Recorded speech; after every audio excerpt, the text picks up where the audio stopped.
But I really don't have any regrets. I really don't. I've lived exactly how I've wanted to. I've tried my hardest every single time. I didn't win the matches that maybe I should have always won, but I really gave it my all. So that for me is enough.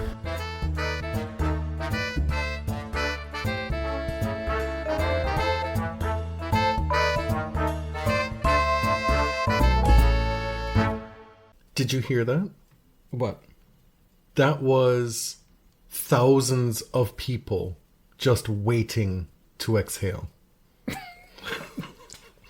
That was so dramatic. My name is Jonathan. Welcome to the Body Serve. This is our French Open recap episode, and you are... James. Of course, that unusual intro is referencing the fact that Carlos Alcaraz beat that guy in the final of the French Open, saving us from a truly morbid and horrendous situation to have to record through. Yeah, just to get this out of the way, Carlos Alcaraz did not save anything. He did not enact justice. He only prevented Zverev from winning a major, which is great. He saved me a lot of grief, but also did not enact justice. It's not his job. They seem to be pretty buddy-buddy anyway. He would have been the last of the three musketeers to fall victim to that photo op that these guys did with that guy. Mm-hmm. Wow, a lot of these and that. We actually planned a weekend trip, without realizing that it was the French Open final weekend. So we had to watch in bits and bobs, keep up as well as we could. And this is also why we're recording on Monday and releasing Tuesday, because we just got home. I don't know where you're going with that. We saw just as much tennis, if not more, than we would have if we were home. Because the French Open, with the time difference, we were up watching like the main bits and bobs that we needed to be here. But we were in New York City. We did get to see Mandy Patinkin. That was pretty cool. That was random. We're fairly certain that was him who drove by us in the back of a cab. Down by Hudson Yards, waiting for an Uber, and there is a cab stopped at the traffic light, and your mother is like, oh, that guy looks like Mandy Patinkin. And we both look and we're like, oh yeah. And then we look at each other and we're like, that is Mandy Patinkin. That is Saul from Homeland. Yeah, so we're back from New York. A plane just landed about an hour and a half ago. Forgive us if we're flagging a bit, but let's drop right into the men's tournament. Things were looking a little scratchy there for a minute. A little too close for my comfort, at least. In that final, Carlos blitzes through the first set, loses the second, is up 5-2 in the third before losing 5 games in a row. And at that point, to be honest, I turned it off because I was not about that life. I did follow on the apps the rest of the match. And what ensued was a delicious scenario that unfolded whereby that guy has now lost both his slam finals in 5 sets, previously losing the 2020 US Open to Dominic Thiem after holding a 2-0 lead, and this one after being so triumphant in that third set, racing back from the brink of a third set loss to lead 2-1 against Alcaraz and then get essentially pummeled 6-1, 6-2, the final 2 sets. Carlos was not bringing his best tennis to Paris this year. And what this means is that the rest of the field should be terrified that this is a young player who's learned to win on all surfaces and can win majors pretty far from his best. Or we see flashes of brilliance and then a lot of kind of head-scratching tennis, which I think we saw in the final. And now he's adapting Rafa terminology, talking about how he's finding joy in the suffering. Yeah, that is definitely a Rafa-ism. Last year, you might remember that he cramped in the semifinal against Jockovic. Looked great in the second set, and then cramped, and it was pretty much over from there. He did cramp in this year's semifinal versus Sinner and somehow managed to work through it. And he said he has done a lot of work physically to try to figure out why that was happening and how to overcome it. But the mental side is just as important for him. He was able to reset and get control of his emotions and not sort of spin out and catastrophize. when his body started to let him down a little bit. Sure, but he's also clearly a player that needs to play with abandon. Yes. He can't be bogged down by technical stuff, by locker room strategy, by all this stuff. He is in his element when he is flying by the seat of his pants on a tennis court. Mm-hmm. But I think with his body, he can get a little bit into his head sometimes, and it does impact the way he feels physically. And so this feels like an evolution. He came into this tournament not really defending his clay points from last year. In 2023, he won Buenos Aires, Barcelona, Madrid. He was the runner-up in Rio. And this year he was struggling with this forearm injury that had him scared and unable to kind of hit his forehand with abandon. He pulled out of Rome. I mean, look at that preparation for the French Open. Nothing, except for a quarterfinal Right. in Madrid. He tried to play Monte Carlo, couldn't do it. Skipped Barcelona, that quarter of Madrid, missed Rome. You're coming into this tournament with not many expectations, but pretty unideal preparation. He, among others. Sinner came in without ideal preparation. Djokovic, not ideal. Which is why we said that this tournament on the men's side was so wide open. As it turned out, Carlos was able to find his game in the biggest moments. But you said, okay, fine, he won this tournament without playing his best tennis and everybody should be scared. But we saw sets worth of his best tennis at this tournament. It would just be followed by a wild lull. Yes. To be up Yes. 5-2 in that third set in the final against that guy and then to lose 5 games in a row to a pusher, that's crazy. Mm-hmm. But what he does is he doesn't miss that often. And people have been saying, like, he brings his opponent down to his level. But, I mean, his first serve percentage was the highest of all of the remaining guys in the quarterfinals. He was doing a lot well, and that obviously pains me to say that. I mean, he does things sufficiently good and is consistent. Mm-hmm. But it's not a game... See, this is why the marketing around him is so perplexing to me, because the game is not exciting, nor really is the personality. And I think his putrid personality is one of the open secrets of the game that the commentators and the people who promote tennis don't want us to know. Mary Carrillo seems fine with it. Mary Carrillo will never be tamed, okay? We don't get her on ESPN for majors. The French the rights are owned by NBC and Peacock. And so we actually get Mary Carrillo for one major a year. And she just speaks truth. Her truth. And she's one of the few who, when given the chance in these moments, has done so historically with that guy.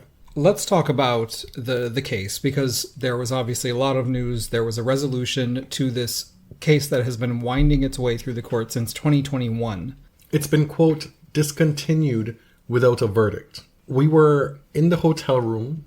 You were up before me. You got caught up on the news. I woke up and you told me there's been a resolution in the case.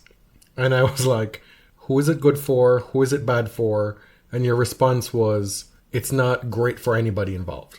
I woke up with a lot of DMs and I'm like, oh God, what happened overnight? If you're just catching up, this is about the criminal case against Alexander Zverev for domestic violence brought by his ex-partner and the mother of their child. In late 2023, a Berlin court issued a penalty order, meaning they thought there was sufficient evidence to prove guilt, and if the accused wanted to avoid a trial, they could pay the penalty order, and that was that. What was it, like 450,000 euro? Yes. You pay that amount, the entire thing is done with, let's move on. Mm-hmm.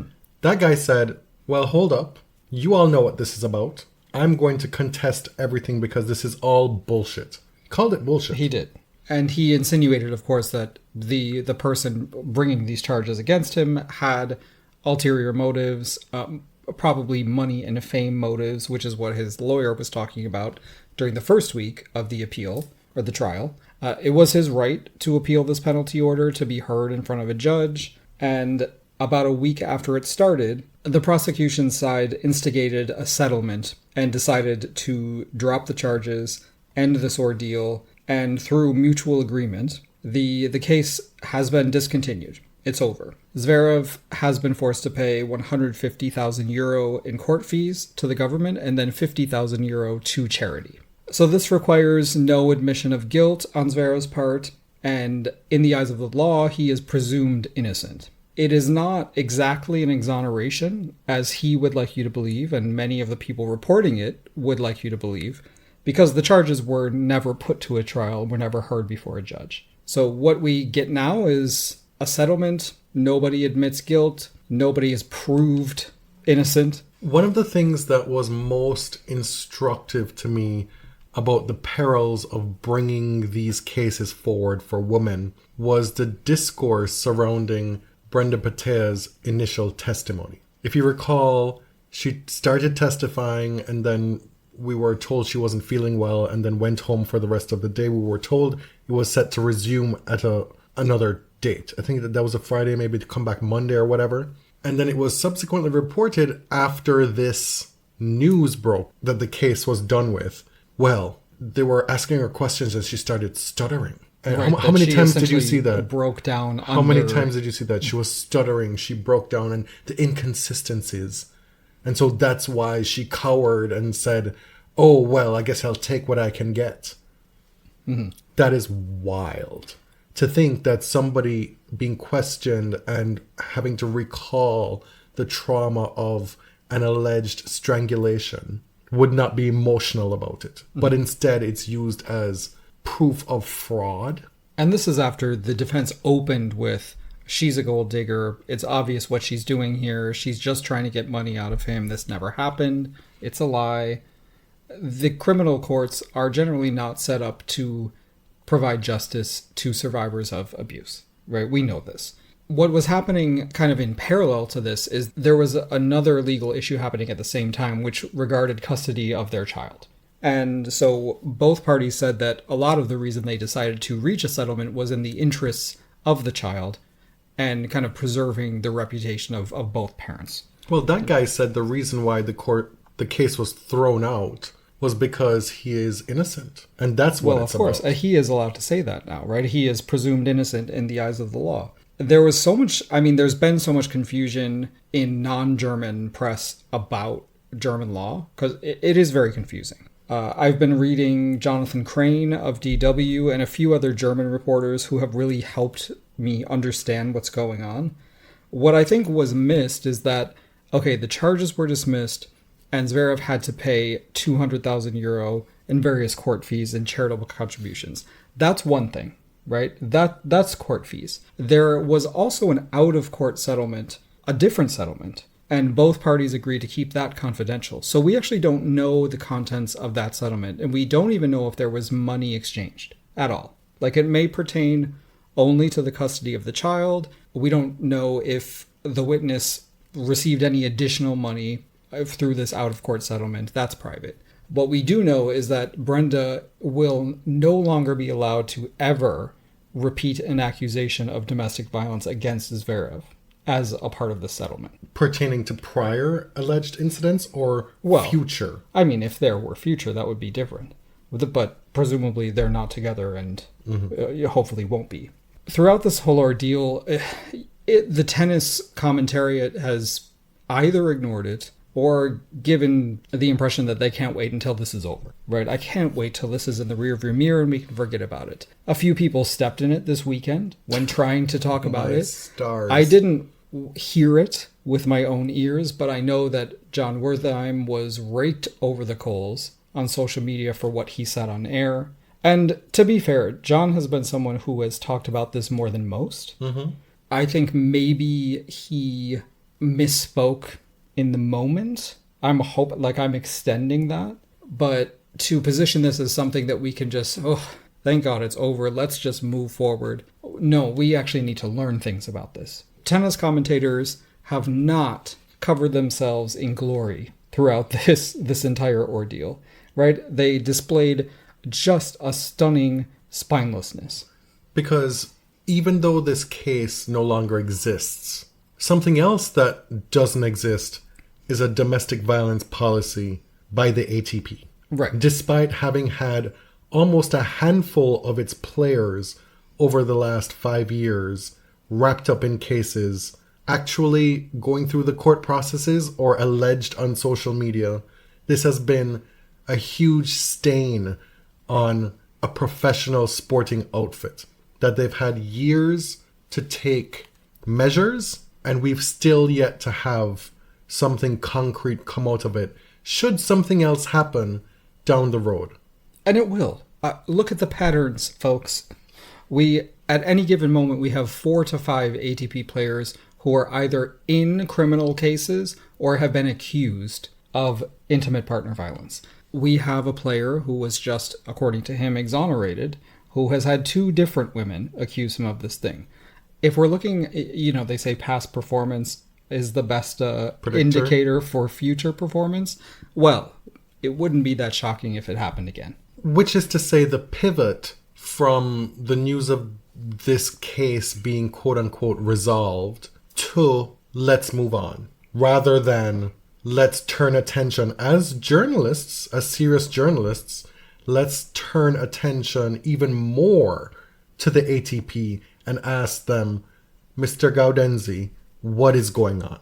A quick timeline. We are currently almost 4 years in to this Zverev ordeal. In October 2020, Olia Sharapova made allegations on Instagram, and then Racket Magazine published an exclusive interview where she detailed what happened according to her and provided evidence, and then Slate picked up the second part of that. 1 year later, in October 2021, the ATP commissioned an independent safeguarding report. Around that time, Brenda Petea's allegations were starting to be known to the ATP and others. She had filed criminal charges, and they took a long time to wind through the courts. So while these couple years of Sharapova being just defamed and discredited in public, those couple years of that happening, this was known to be in the court system in Germany by quite a few people. Mm-hmm. But yet she was made to deal with that publicly alone. Whereas if that had been concurrently public, what would the public narrative had been then, especially for her? But Petea couldn't make that public. It was confidential, and while, the legal process was taking its appropriate route. I understand that. Yeah. I'm just looking back in retrospect now and thinking, wow. That Sharapova was on an island by herself. At that time, Zverev's legal team was getting these stories removed from the German internet, basically. I don't know how to say it. Like, they were getting injunctions put on these stories. Suing reporters. Right. In the US and Canada, we have much, much stronger defamation laws in favor of the, defendants. So there was no chance of stories in Slate and Racket getting pulled in the US market. But anyway, in March 2023, the ATP hired a director of safeguarding, Andrew Azopardi, and 6 months later, fall 2023, the criminal charges become public for the first time when the Berlin court issues a penalty order against Zverev. It could have been over then, right? He could have accepted it and paid it, but in that case, you never really get seen before a judge. It doesn't get heard in an open court. He contested the order, and then we get to May. But in the meantime, it's been almost 4 years since the first allegations. There have been a number of cases against other ATP players, and we are still waiting. In 2021, Roger Federer was asked, was the dissolution of the relationship between Zverev and Team 8 in part due to the bad press or the allegations of abuse against him? He whiffed badly. He was asked, in other sports, in other team sports mostly, they have policies about this. And he said they do. Just utterly unprepared to answer that question. And it kind of shows you the state of, even the people we see as the best representatives of the sport either don't care or are totally unprepared to address something that is actually more common than you realize. You want tennis to be treated more professionally, seen as a much more professional, serious sport. But yet, you don't want the measures that other more prominent sporting leagues have taken to address these issues to be put into place. You can't have both things. Peter Bodo from tennis.com wrote a story this weekend, and we got this coinage, the vindication slam, a possible vindication, as if winning a slam is allowing him to triumph over all these evildoers who want to see him fail. And it also described what was happening as his, quote, somewhat checkered past, just like euphemism after euphemism. It's so disappointing, but so unsurprising. DW Sports released this mashup clip of that guy's comments in press when asked about it once it was made public. And he says, "I told you so from the very start. I told everybody. I'm happy that it's over."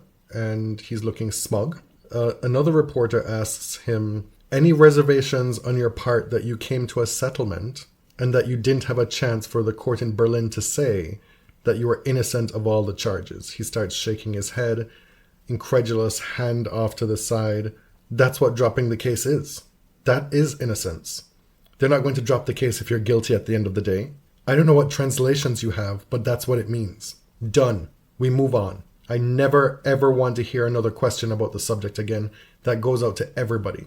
I love that he thinks he has the power to say, done, we move on.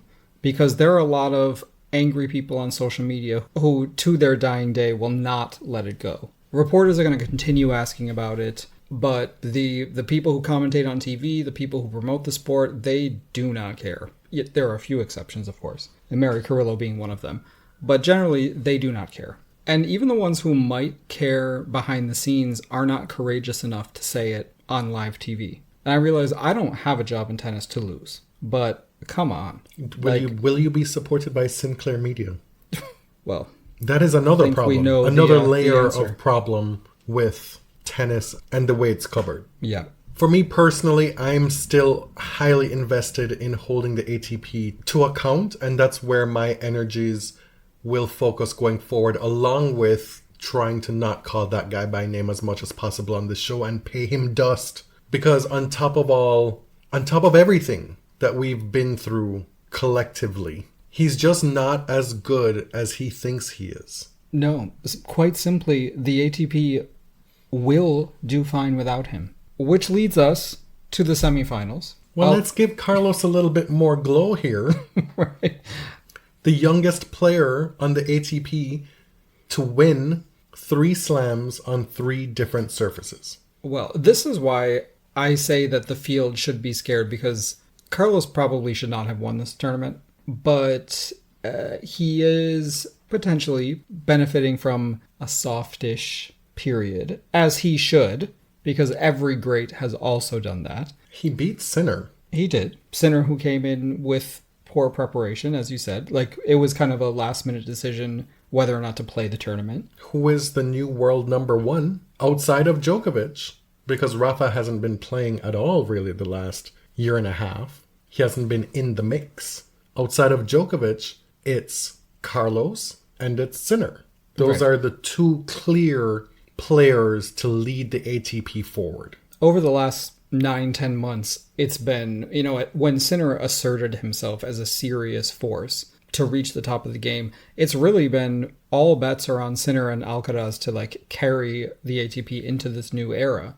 And they are doing that. So let's celebrate that. Jannik Sinner, the first Italian man to reach the number 1 ranking. Let's celebrate Djokovic will lose it. No, I'm kidding. Sir, he tore a meniscus. I know. That's why I said I'm kidding. Okay. I'm not that much of a hater. I felt really bad for him, actually. Well, you more than me, to be frank. Okay. I mean, as always, let's be honest. I didn't want him to win the tournament, but I don't want anybody to go out with an injury either. Mm-hmm. Luckily, it seems that, we actually don't know a lot about this meniscus tear. We know that he underwent surgery. Not really clear how serious it is and how long the layoff will be. He's been a bit tight-lipped so far. It seems like the Olympics is more priority than Wimbledon in light of this injury. Right. And the timeline that he's facing. It seems like it could have been worse, right? It could have been an ACL, for example. Meniscus recovery can actually be quite quick sometimes. I will say, though, in pushing back against you and so many people who lament Carlos winning, playing not his best. No, I'm not lamenting. I'm not finished speaking. Okay. Lamenting him winning without playing his best, or then using that to say everybody should watch out. Who is out here? Well, I guess Djokovic did it many times, Federer did it, and Nadal did, and Serena did. We've been spoiled in the last 25 years to have these great champions just run over fields. Show up and win finals, 6-love, 6-1, what have you. Mm-hmm. We see Iga do it now. Yeah. That is not necessarily typical. No, I Tennis agree. matches are seesaw events quite often. Mm-hmm. And I've said many times that often your play is in direct relation to somebody else. You know, like you looking raggedy has to do with somebody raising their level or being more consistent and boring like that guy was in this tournament. It doesn't always have to be perfection for it to be good. Like the result is still the result. Oh, sure. And the result is still good, is what I'm saying. Sure It is. doesn't mean that it's colored by something, that it has an asterisk, that, oh my God, like, what are these guys doing? Oh, I mean, I don't really care that much about that. Like, if you say, oh, none of those matches were classics, well, they can't all be classics. No. You know, like, I don't care about that. I enjoy watching tennis. I even enjoy watching bad tennis frequently. We all do. Not every tournament is going to be straight sets wins. It's not all going to be Iga's 2020 Roland Garros win. Some of it's going to be like Serena's 2015 Roland Garros win, which was hard fought and ugly at times. I'm just saying that Carlos winning on all surfaces at this age and being able to do this when we can all see he isn't tapping into his best stuff consistently, that is wild. And to me, like, I'm not trying to make predictions, but that is telling me that he knows how to win even when he's not, it at 100%. Okay. Dr. Scholes, at Scholes Talks Tennis on Twitter, tweeted, "The tennis commentariat really want to value time on court above all else. They're trying to sell the quality of the sport as a Herculean effort, which naturally leave the women in the back seat. This match, from most accounts, was a shitfest, but will be labeled an quote-unquote epic." And I thought this was very important to make this point, because this incessant need for the longest match, the deepest fifth set, the biggest struggle, builds this second-class status within tennis for women, because they don't play 5 sets. Nor have they been asked to play 5 sets. Nobody wants them to. Nor should men be playing 5. That's an argument to be had. One that Ben Rothenberg has been trying to push for a long time. I'm just saying the way tennis is talked about necessarily demeans and degrades women, if you look at it through that lens. Okay.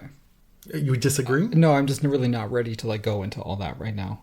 I'm not here trying to talk about a solution. I'm just saying that was one way of looking at it that I hadn't really seen people do before. Okay. I bring this up because we just lived through shit 5-set match after shit 5-set match that people are trying to spin to us as epics, as amazing. Right, but you just said they don't have to be epics. I'm so confused. I'm not the one being disingenuous. That's the point. Okay. Anyway, you're jet lagged, it seems. Let's wrap up the men, please. Okay, semifinals. Alcaraz beats Sinner. He was coming back from 2 sets to 1 down, which he repeated in the final. This is the rivalry that everybody seems to want. And Carlos is currently leading at 5-4. In their last 8, this is kind of interesting. Each of them has won 2 in a row, and they kind of trade back and forth. So Carlos has won the last 2. What was it, Indian Wells, the last one? Yeah. On the other side, we had that guy beating Casper Ruud. Casper getting the semis again. He won the first set, but everything went south because he had a tummy ache. Similarly, Aryna Sabalenka had a tummy ache. It did not reach the semifinals. Casper looked so good and so easy in winning that first set. And I was really pulling for him at this tournament. Had he won that match, it would have been 3 times in a row in the final. This felt like his year. He had beaten that guy easily in the semis last year at French Open, including a bagel in the 3rd set. It looked like it was going that way. And this is why people were waiting to exhale, because we thought that was happening in that semifinal. Ruud got to the semis in a walkover, of course. Djokovic pulled out. He played that match against Cerundolo and messed up his knee. And he was complaining about the clay, or rather the lack of clay in certain spots on the court. And Carlos was complaining about the same thing in the final. I don't know what is going on with their clay, but Novak twisted his knee at some point in that match and then realized that he couldn't go on and play the semifinals.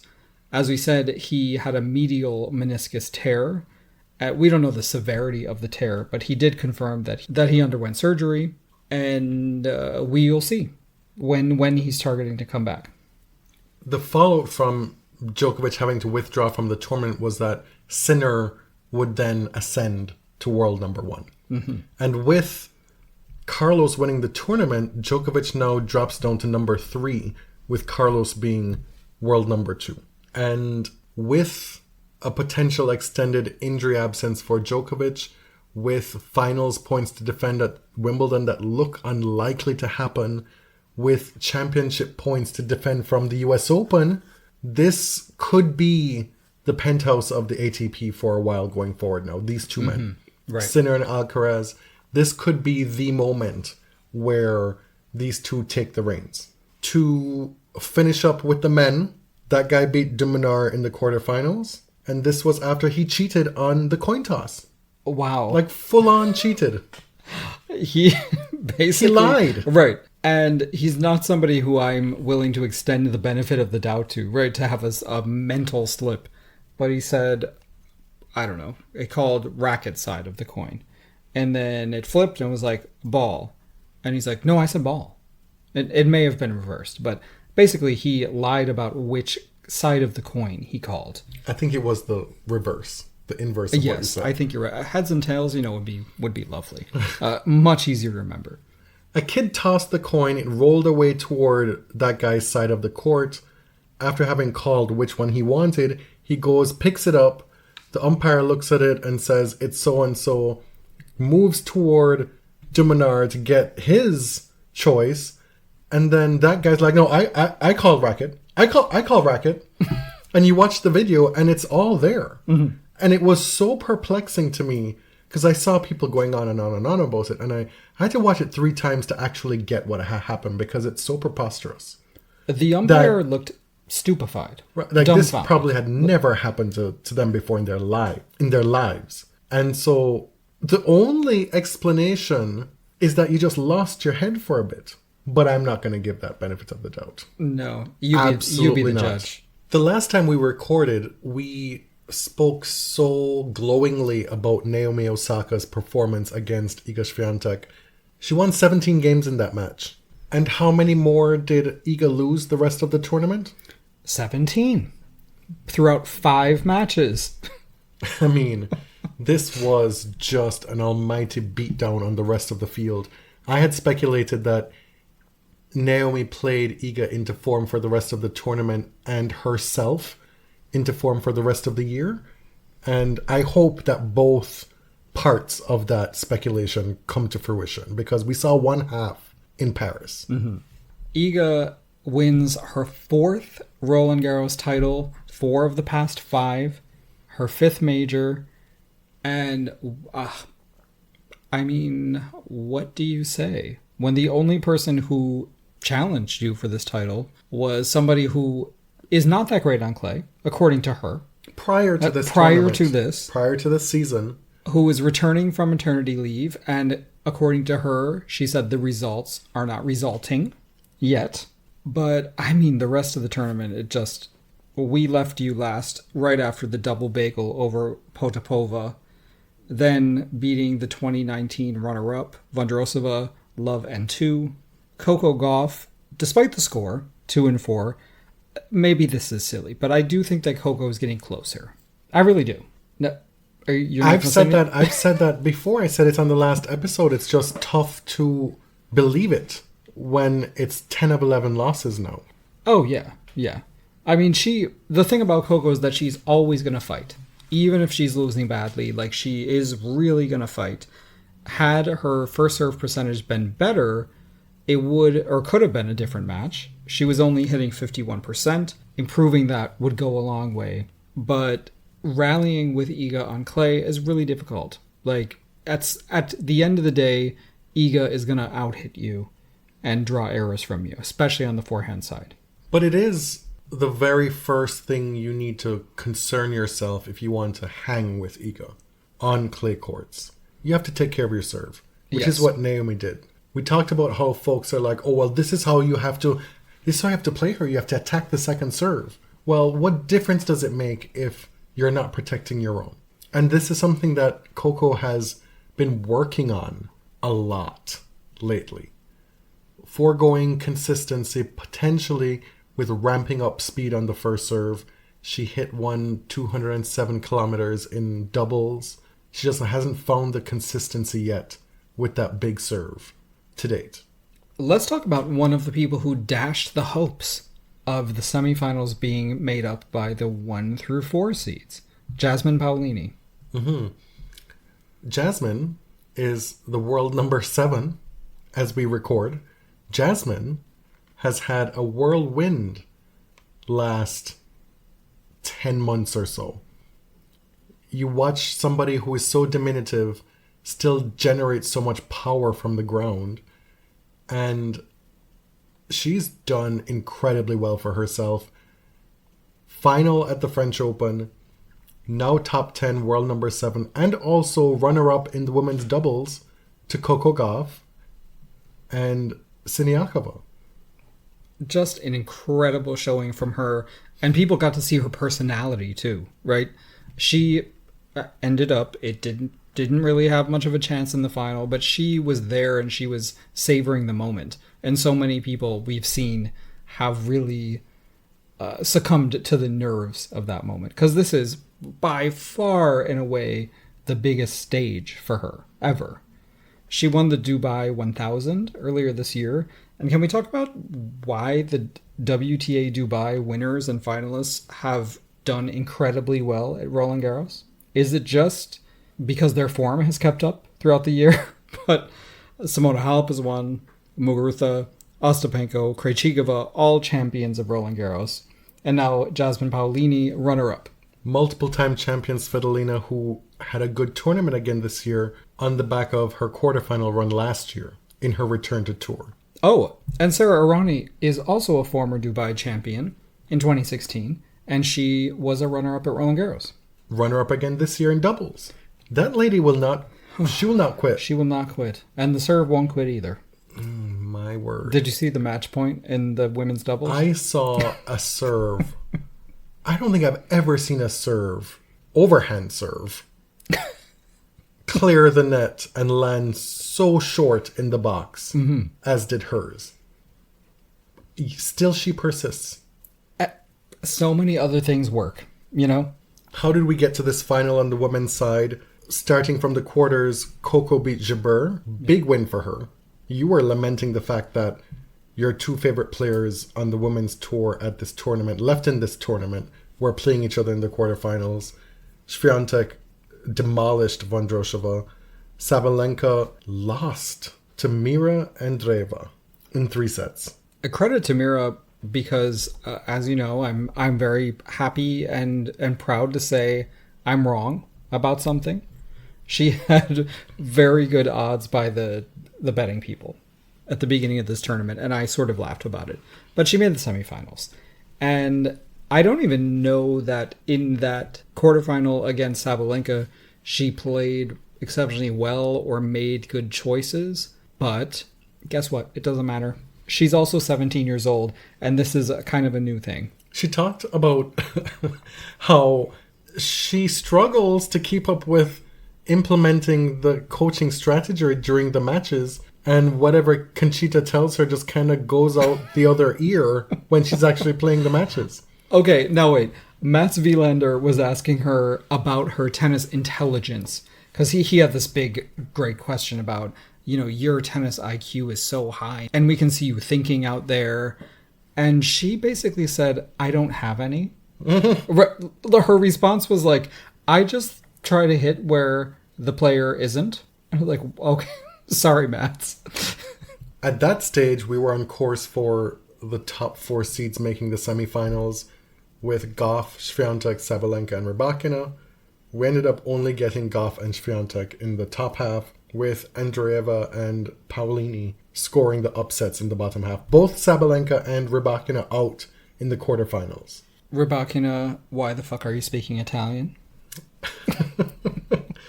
That said to her coach. Of course, constant stream from Vukov to her, but she doesn't always respond.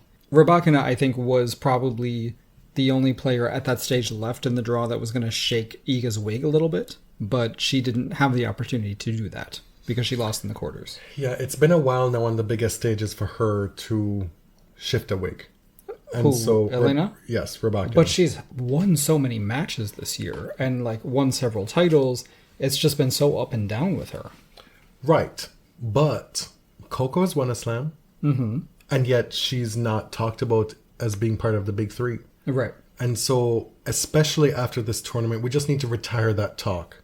I agree. But for Iga, she joins a pretty small list of women who have won Roland Garros 4 times. That includes Justin Enna, of course, Chris Evert. And it feels at this moment, well, what's stopping her? Right? What's stopping her from winning double digits? She's just so far out of the field, especially on the surface. With Coco partnering with Siniakova, of course, Jessie Pegula was not at this tournament.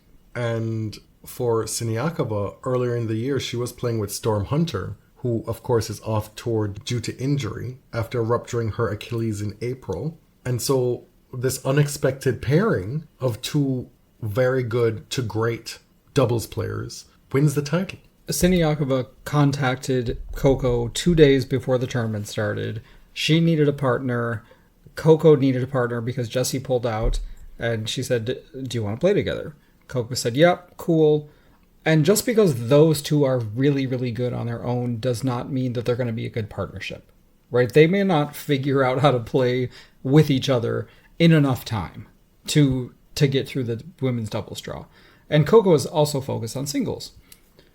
But if a 7-time slam champion calls you and says, hey, do you want to be my partner? You say yes. Because Coco really, really wanted that doubles title. Right, but now the Coco Puffs are saying it's been Jessie who's been holding her back. Oh, well, I'm not going there. I'm just saying what people have been saying. Oh, I know. I see it. Siniakova now has 8 slam titles in doubles. Obviously, most of them have been won with Barbora Krejcikova, and they broke up. They were kind of this generational doubles team together. They won everything. But Coco said she's been working so hard to get this double. She just really wanted a slam doubles title, and that if she finally gets it, she might stop for a while. What's next for Iga? After last year's win, we said, well, let's see how she plays on grass. Because while she hasn't had the best results in Australia, she has won at the US Open before. So she clearly can play on hard courts. We've seen her win many times on hard courts. She's won a whole bag of 1,000 titles on hard court. Uh-huh. And what happened last year was a first quarterfinal at Wimbledon, losing to Elina Svitolina in 3 sets. This is another chance to really throttle the rest of the women's field because she's got that momentum. And this is just like the incessant pace of being a professional athlete. She's just won her 4th Roland Garros title, and now we're talking about, well, can she do it on grass? And I don't even think that athletes give themselves much time to celebrate before they move on.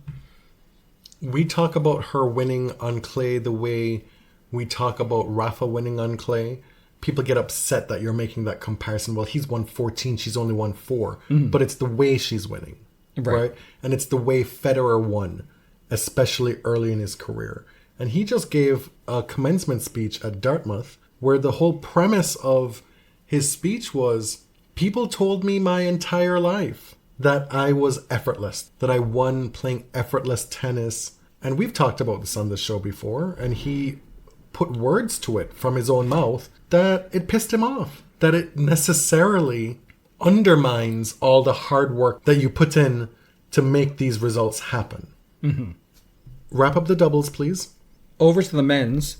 Mate Pavic of Croatia completes a career, not just a career slam, a career golden slam, winning his first French title with Arevalo.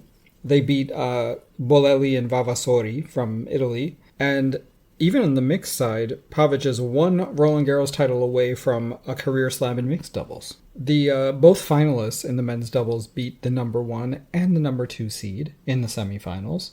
In mixed doubles? In mixed, we had Zygmunt and Roger Vasselin winning the title over Krawczyk and Skupski. Laura is a menace, but she is such a great doubles player. Oh, you didn't know? She is. This is her third slam title, and quite a while into her career. Glowing reports. Glowing. Listen, I had to suffer through her match against Coco last year at the US Open. We'll finish the tournament with a few et ceteras from the first week that we pushed to this recording, and stuff that happened recently, such as the WTA announcing a new CEO. Portia Archer has been appointed CEO of the WTA. Steve Simon will continue in the chairman capacity, but Ms. Archer is coming from the NBA G League, where she was COO. She's worked in media quite extensively. She was the VP of Global Distribution and Digital at HBO. And what's really exciting to me is that she led the sports rights acquisition strategy at NBC Universal. They have clearly chosen somebody who knows how to get the product out there, who knows how to negotiate broadcast rights deals. This is like a smart tactical choice for the WTA. No doubt they are witnessing what is happening with the WNBA right now, and they're saying, well, that can also be us, right? We are pioneers in this field. Can it still happen with Saudi money? Well, I guess we'll see. Steve Simon will stay on as chairman, working on long-term strategy and governance, whereas Archer will lead day-to-day strategy and operations. The umpire headcams. Let's talk about that for a moment. They've provided, I guess, a few moments, but overall, I'm kind of wondering what is the deal here. If I'm an umpire and I show up to this event and they say, hey, guess what? You're going to be wearing this and you're going to be looking ridiculous doing it. What am I thinking?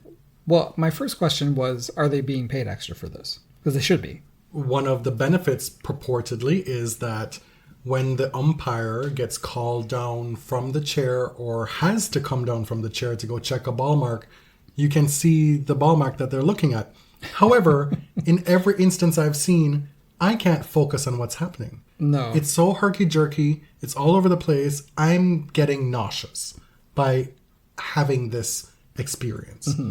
The only thing that's even remotely interesting about it is when, for example, Corentin Moutet, or as he pronounces on his ATP website, Corentin Moutet, when he is arguing with the chair umpire during that match against Sinner, you get to see the umpire's viewpoint looking down at him from the chair, and he looks like a 3'5" stuffed animal. Right. I think it would be interesting to see what it feels like for someone to be screaming in your face, right? To get the umpire's view of something like that. Yeah, which is to say, because it might actually give you a little understanding of how ridiculous that is, being screamed at as a grown person. I think the interesting parts would end up being inadvertent to the designers. Oh, totally. No, definitely.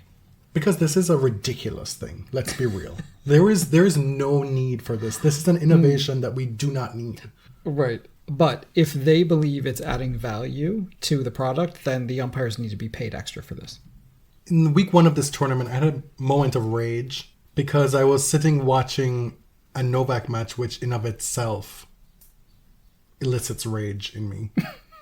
And then also I had to listen to the commentators, mostly British commentators, butcher his name repeatedly. And then I come to find out after I tweet about it that maybe some people just can't hear the difference.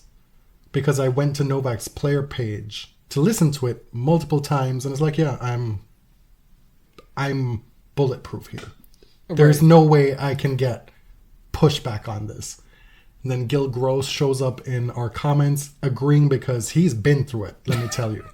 He's been through it with this issue. It's been a cause that he's championed for a while now. I guess people are in his YouTube comments saying, it's Djokovic, it's Djokovic. And so many people responded to him and to us saying, all you have to do is listen to his ATP player profile. What are you doing? And like we literally just did. Like, what are you not before hearing? Tweeting that? And so what I'm hearing on these broadcasts is commentators saying Novak Djokovic. Novak Djokovic! I think, so we must, based on where you come from, we must actually hear different things. Like we must process the sound differently.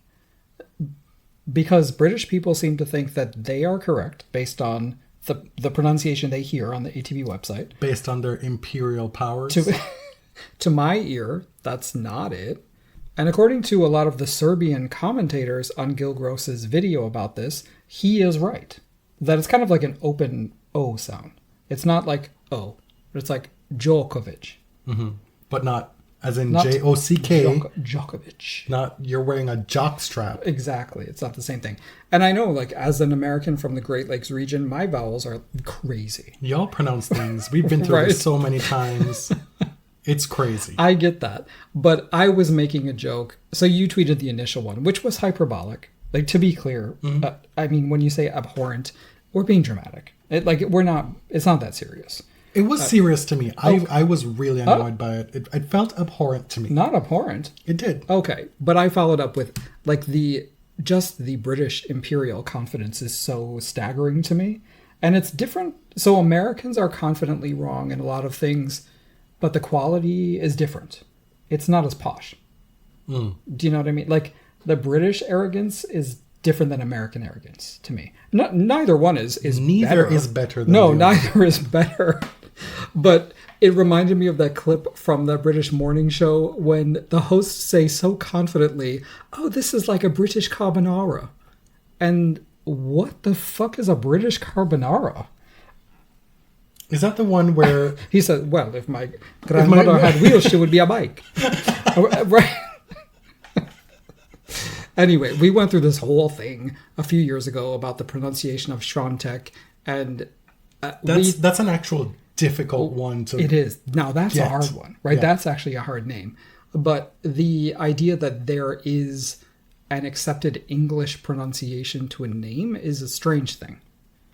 Anyway. So it's Djokovic. Let's just leave it there. Go to the website. I just want to land on that it's not Djokovic. Well, you're going to have a lot of angry commenters. I'm just saying. I don't know what to tell you. I'm just go to the ATP website and you decide. You listen to the man himself and you decide. I'm also not into a long back and forth about this. So I realize I've instigated this, but I'm also going to remove myself from it, should there be any blowback. Because we're not Serbian language experts. I'm we're just also repeating what we heard. Way too old. That's very true. My outlook on a lot of this stuff has changed. Anyway. Danielle Collins. I know that in the grand scheme of things, Danielle lost ages ago, lost in the second round to Danilovic, but I wanted to talk about her guest column with the BBC, where she addressed the incredulity surrounding her retirement announcement. This is something that she's addressed before in speeches and stuff, and people keep asking her. She's asked, "Can you just stop asking?" "Yes, I'm retiring. The decision is final. Why would that change?" And she talked about some of the reasons that led toward her decision to retire this year. And I just found her honesty so disarming and so unnecessary. Right? She's shared so much of her private personal life that she hasn't shared. But what she has shared may actually help people. I also appreciate that she's been so aggressive with it too. Like, not taking prisoners, saying, y'all need to stop. You're being disrespectful. You know, she's not kowtowing to anybody with this. She's speaking her truth, and she's holding you to account while she's doing it. This is well known that Danielle has rheumatoid arthritis and endometriosis, and both have had serious impacts on her career. She wants to get pregnant, she wants to be a mother, and she knows that 30 to 50% of people suffering from endometriosis experience infertility. She's in her early 30s, and that window is closing. And it's closing faster for her than most women. She said, quote, "I've been very vocal about something that is deeply personal and that a lot of people do not want to talk about. The only thing I have asked is people to respect my decision." In a press conference a few days ago, someone said, "What could change your mind?" I found myself once again explaining how I've had multiple surgeries and seen multiple medical professionals. I've been advised by doctors that my pregnancy journey should begin as soon as possible, given the severity of my endometriosis. Like you said, I respect kind of the bluntness of her response here, because the question, what could change your mind, is, how do you answer that? Nothing could change her mind. The quality of her results, the money she's making, the ranking points she's earning, none of that has to do with the reason she's chosen to leave tennis. And she's been super clear about that. It's also none of your business, but she's also made it your business. You've chosen not to listen. You've chosen not to hear her. I've seen so many people on the internet say, I know she said this, but I just really wish. Sure. So do I. I wish she could play forever. I love her. But she has bravely talked about the medical issues that she's dealing with that many, many women across the world deal with. And again, is she not believed? Is it minimized? Do people not really understand what this diagnosis entails, what it feels like? Of course, I don't know those things, but I have to believe the people who do. People cannot understand or wrap their heads around why somebody playing the best tennis of their lives would be stepping away. Because people think of athletes as entertainers, as they are for reporters and press conferences. And so when you are entertaining at your best, why would you stop doing that? When this is when you make the most money in your life. Right. But it's hard for people without paying attention to what she's actually saying. And I think this is why they're willfully ignoring what she's saying, because it doesn't make sense to them. It doesn't make sense with our idea of athletics and the joy of competing and like the glory of these great achievements. That if you could do these things that a very small percentage of the people on planet Earth are capable of doing, why would you ever stop? Like, this is the pinnacle of your life, right? And athletes are also just people. And Danielle is somebody who wants to have children. And as I said, the window is closing, right? Women have to make these decisions. Men don't. No. I mean, even men who are playing into their late 30s, they get the benefit of people saying, oh, they really, really want to be a part of their children's life and they'll probably retire soon. But I mean, like, let's not be cute about it.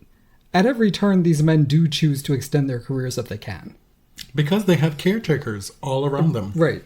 In Rome, she was asked if she was playing with more freedom since announcing her retirement. And I loved this one. I remember her response because she seemed kind of baffled. She said, I don't really know what that means. Like, what do you mean by freedom? I've trained since I was a child for this sport. Like, I've suffered. And the idea that because she's let go of her career, she's put an end date on it, that she doesn't have to worry about her career like she used to. She can just let it rip, let it fly. And this is what's led to her results.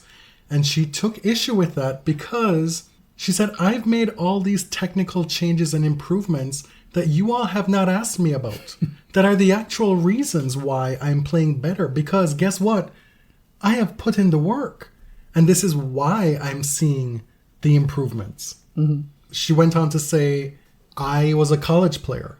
I got my start in professional tennis later than most players. Even though I'm 30 years old, I am at the same developmental stage as somebody who is much younger than me. She's had a short career. Yeah, she's had a short career.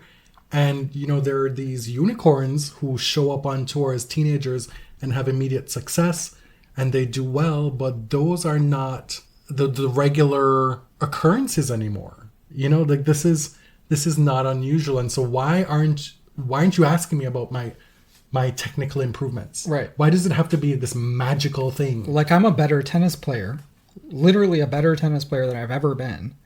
But you're saying, oh, I've just unlocked some magical thinking, as you said, some freedom that I didn't know was there. And for some people that might be true. But with Danielle, it's technical improvements and also the fact that her body is cooperating. What if tomorrow her condition gets much, much worse? Does that mean the freedom is gone? You know, and like this is what contributes to her decision to leave the sport. Well, this is the underbelly of sports writing. The SI columns. You know, the flowery, magical, emotional writing that needs to elicit something as a fan, as a viewer, as a listener to create this story. Mm-hmm. Everybody's always looking for stories. And the truth is not always as fantastical. In this case, the truth is actually a lot more interesting. It's gritty. Mm-hmm. But the idea of this post-match interview on court, it's generally very light, very superficial. Danielle's just not the kind of player who was going to play that game. The final thing we want to talk about as a kind of an etc. story on this episode is this PTPA news that broke at the start of the tournament, or maybe even a couple of days at this point. I can't even quite remember. Yeah, the Professional Tennis Players Association, or the PTPA, has a commercial arm, which is called Winners Alliance. And they announced that they've raised an additional $40 million, and they'll use it to branch out into other sports. The total funding for Winners Alliance sits at $75 million right now. One of the big donors is Bill Ackman, who helped found the PTPA, who is the CEO and founder of Pershing Square Capital. Bill Ackman has been in the news a lot recently for being basically like a conservative activist. He's been demonstrating and working against DEI. You know, DEI has become shorthand for, well, fill in the blank, of course. He's been funding, along with Jessica Seinfeld, the pro-Israel quote-unquote counter-protests on university campuses around the country. Maybe you should be more specific about what DEI is for listeners. Diversity, equity, and inclusion. Okay. Yeah, very much against that. So Pershing Square has become, in some circles, something of a meme fund. You know, is very much associated with Ackman's activism. And from where I sit, his activism has been odious. Right, so like the association with him and the PTPA doesn't give me a whole lot of confidence. Odious being a synonym for hateable. Just gross. Yeah. Despicable. Yeah. Trump supporter, of course, as most billionaires are, but aggressively so in his case. This strikes a chord with tennis followers because now you hear that the PTPA has $75 million in its coffers. Well, what does that Winners mean? Alliance. Right, but we're here to break down the difference, to explain what that means. But to the layperson, it's like, what is this entity doing raising all this money, and what is it going toward? What does it mean? Is it unusual? Right. Is it typical? Is this par for the course with this type of organization? Mm-hmm. It's a good question. And I want to ask you, what does it mean that this money is being set aside to branch out into other sports? All good questions. And this is actually normal. This is not out of nowhere. Winners Alliance is an organization that has been set up for profit to generate commercial opportunities for tennis players. It's basically a licensing agency for athletes that works hand in hand with the Players Association.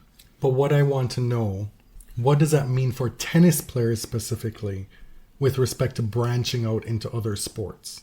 That's a good question that I don't really think I can answer. Okay. I know that the Winners Alliance is currently working with Michael Johnson, the track and field legend, to set up a quote-unquote fan-focused track league, which is set to launch in 2025. It is very much like a startup mentality, right? They raise funds from private equity, and they just start branching out into these different areas and trying to find revenue streams. Ben Rothenberg tweeted back in early in the first week of Roland Garros that it was baffling that the PTPA had a commercial arm. And then the executive director of the PTPA, Ahmad Nassar, quote-tweeted him with like an essay and said, actually, it's not baffling. Other sports have this. And he's right. Like, he is very right. He referenced this organization called One Team Partners, which is basically a commercial rights agency that works with a number of the biggest players' associations in American professional sports, including the NFLPA, the MLB Players Association, the MLS Players Association, the WNBA PA, and the CEO of One Team Partners, Sean Sanseveri, was actually previously the NFLPA's general counsel. And so what they do is they just try to find business opportunities for players working kind of hand in hand with the union. So to supplement their salary, or in tennis's case, their prize money, they find other ways for them to make money by using their name and likeness.